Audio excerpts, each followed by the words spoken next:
아브라함이 거기서 네게브 땅으로 옮겨가 가데스와 술 사이 그랄에 거류하며 그의 아내 사라를 자기 누이라 하였으므로 그랄 왕 아비멜렉이 사람을 보내어 사라를 데려갔더니 그 밤에 하나님이 아비멜렉에게 현몽하시고 그에게 이르시되 내가 데려간 이 여인으로 말미암아 내가 죽으리니 그는 남편이 있는 여자임이라.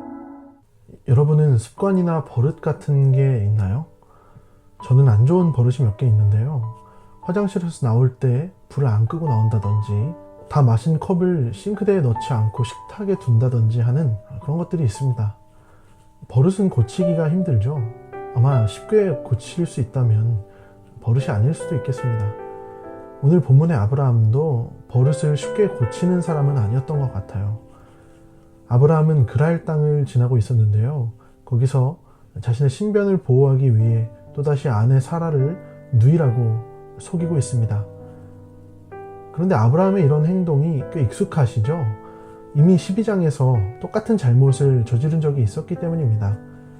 이 정도면 아내를 누이라고 속이는 건 아브라함의 버릇 정도로 보여요. 정말 나쁜 버릇이죠.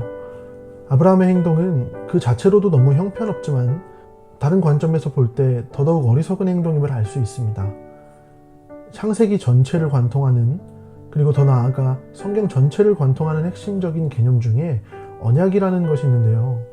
하나님은 사람에게 언약을 맺어주셨습니다. 죄에 빠져버린 인간을 구원하시기로 약속해 주신 것이죠. 어떤 방식으로 그렇게 했나요? 자신의 아들, 독생자 예수를 이 땅에 보내주시는 것이었습니다. 그러나 하나님은 그 아들을 곧바로 보내신 것이 아니죠. 아주 오래도록 긴 시간을 두고 행하셨습니다. 누가 누구를 낳고 누가 누구를 낳아 수십 세대가 지난 뒤에야 이 땅에 태어나게 하셨습니다. 그러한 예수의 혈통과 계보를 잇게 될 중요한 사람이 바로 이 아브라함이었던 것이죠. 그러므로 아브라함에게 아들을 주시는 것은 하나님 편에서는 언약을 이루는 데에 매우 중요한 요소였습니다. 그런데 만일 사라가 오늘 아비멜렉의 손에 넘겨져서 평생 그의 아내로 살았다면 과연 하나님의 언약은 어떻게 되었을까요? 아마 그 언약은 이루어지지 못했을 것입니다. 그러므로 아브라함의 오늘 행동은 흡사 언약의 수호자가 아니라 언약의 파괴자처럼 보일 정도입니다. 오늘 아브라함의 행동은 하나님의 계획을 완전히 거스르고 있습니다. 아브라함은 여전히 믿음의 사람처럼 행동하지 않고 있고요. 아브라함은 여전히 언약을 기억하지 못하는 것처럼 보입니다. 이삭을 주심으로 언약을 이루고자 하시는 하나님. 그런 언약의 통로인 아내 사라를 자신의 아내를 위해 누이라고 속이는 아브라함.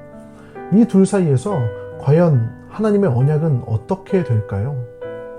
그날 밤 하나님은 아비멜렉의 꿈에 찾아오셔서 이렇게 말씀하셨습니다. 내가 데려간 이 여인으로 말미암아 내가 죽으리니 그는 남편이 있는 여자임이라.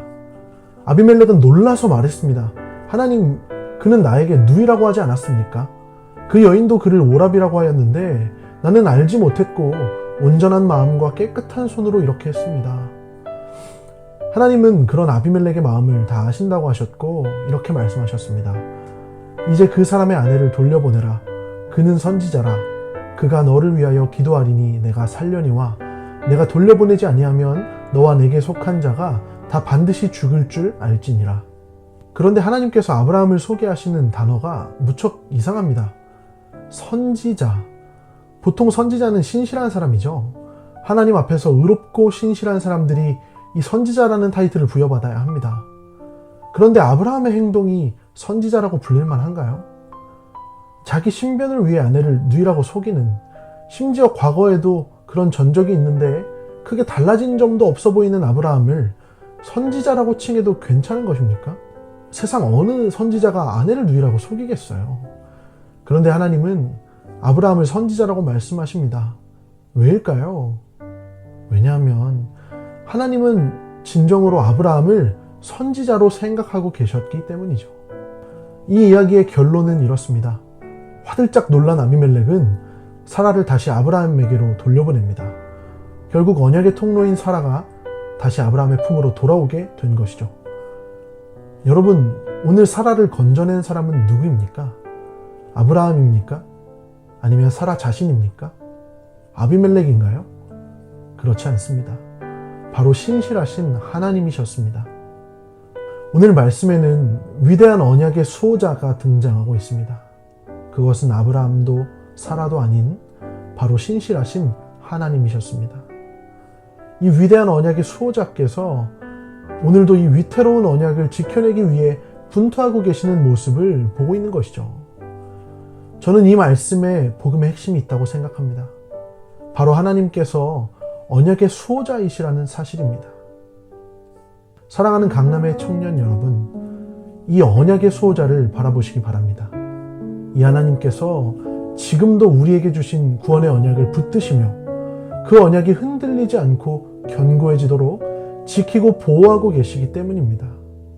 우리 자신의 모습을 볼 때 우리도 아브라함처럼 느껴질 때가 많은 것 같습니다. 일상에서 반복하는 습관적인 죄악들, 위기가 찾아왔을 때면 언제나 세상적인 방법을 먼저 생각하고 그 방법대로 행동하는 우리들의 모습들이 참 많죠. 그런 우리들은 하나님의 언약을 흔드는 사람일까요? 견고하게 세우는 사람일까요? 우리들은 그 언약의 파괴자 같은 행동을 할 때가 너무나 많지만 신실하게 우리를 기다리시며 마침내 우리를 온전케 하시는 하나님께서 우리를 포기하지 않으시며 우리 마음에 은혜를 주셔서 다시금 하나님을 바라보게 하실 것입니다. 그리고 마침내 우리로 하여금 그 언약을 수호하는 언약의 수호자가 되게 하실 것입니다. 사랑하는 청년 여러분, 여러분은 선지자입니다. 여러분이 그렇게 행동하지 않을 때에도 하나님은 여러분을 선지자로 바라보고 계시기 때문입니다. 혹시 오늘날 반복되는 실수와 죄악으로 인해 좌절하고 고통받는 분이 있다면 오늘은 저와 함께 이렇게 한번 기도했으면 좋겠습니다.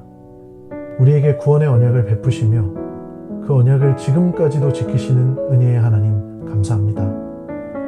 우리는 주님을 늘 배반하나 주의 크신 사랑을 거두지 마시오며 우리가 눈을 들어 다시금 주의 은혜를 사모하게 하여 주시옵소서.